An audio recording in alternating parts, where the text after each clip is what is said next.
આ સોજીના આપણે ઉપ્પમ બનાવીએ છીએ. આમાં આપણે ડુંગળી, ટામેટાં, કેપ્સિકમ અને લાલ મરચું, હળદર, ધાણા જીરું, ગરમ મસાલો, દહીં બધું ખીરું બનાવીને તૈયાર રેડી છે.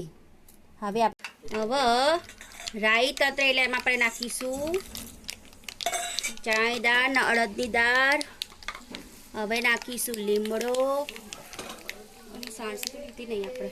હવે થોડું થોડું આમાં તેલ નાખીશું. બધામાં નાની નાની વાટકીઓ ભરીશું આમાં.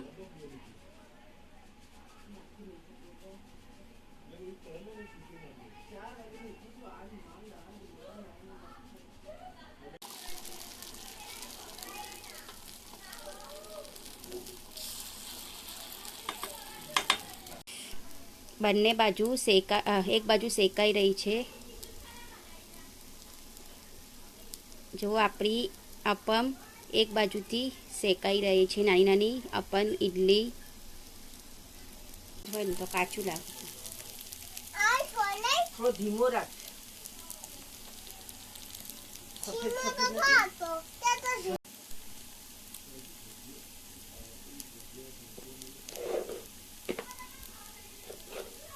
તૈયાર છે રવાની અપમ, નાની નાની ઇડલી, અને એની સાથે સર્વ કરો સોસ. તમે પણ ઘરે બનાવી શકો છો. જેવું આવડે એવું બોલવાનું આપણે તો.